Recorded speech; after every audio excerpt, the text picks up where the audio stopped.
अस्सलाम वालेकुम स्टूडेंट्स, आज का बड़ा इंपॉर्टेंट लेक्चर है। ज़ाहिर है मैं आपको बेसिक्स से केमिस्ट्री पढ़ा रहा हूँ, बिल्कुल शुरू से बेसिक्स से केमिस्ट्री पढ़ा रहा हूँ ताकि बच्चों को इजीली समझ आ सके।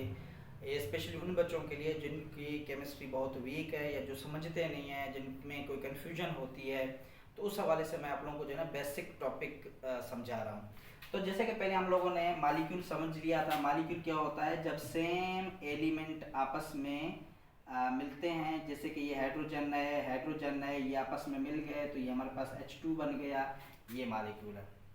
कंपाउंड क्या होता है? जब डिफरेंट एलिमेंट आपस में मिलते हैं, जैसे सोडियम है, क्लोरीन है, ये आपस में मिल गए तो सोडियम क्लोराइड बन गया, तो ये कंपाउंड है। ये हमारे पास है जी क्या? मालिक्यूल। ये हमारे पास क्या है जी?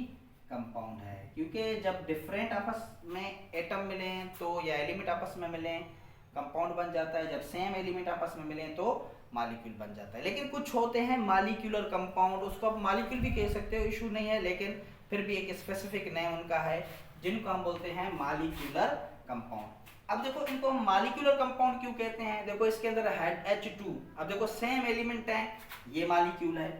ऑक्सीजन एक अलग आ गया, उसके एलिमेंट है, तो मालिक्यूल और एक डिफरेंट एलिमेंट मिल गया तो ये मालिक्यूल भी है, एक अलग एलिमेंट जुड़ गया तो ये कंपाउंड भी बन गया। तो इस वजह से इसको हम कहेंगे मालिक्यूलर कंपाउंड।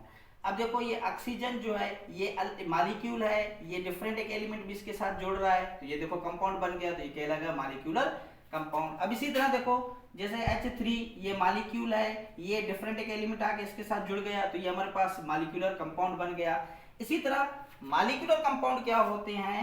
जब मालिक्यूल एक डिफरेंट एलिमेंट के साथ रिएक्शन करे, जब मालिक्यूल एक डिफरेंट एलिमेंट के साथ रिएक्शन करे तो वो हमारे पास बन जाते हैं मालिक्यूलर कंपाउंड। जैसे वाटर है, वाटर भी मालिक्यूलर कंपाउंड है क्योंकि इसके अंदर H2 मालिक्यूल भी है, एक डिफरेंट एलिमेंट भी है, तो ये भी मालिक्यूलर कंपाउंड है।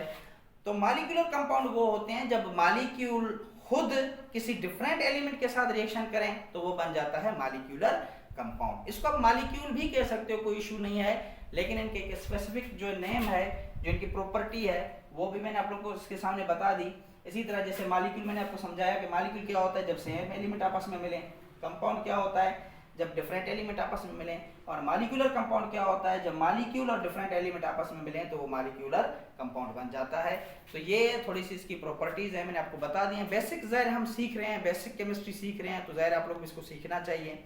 फिर भी उसके अलावा कोई सवाल होता है तो आप ज़रूर कमेंट में पूछा करें।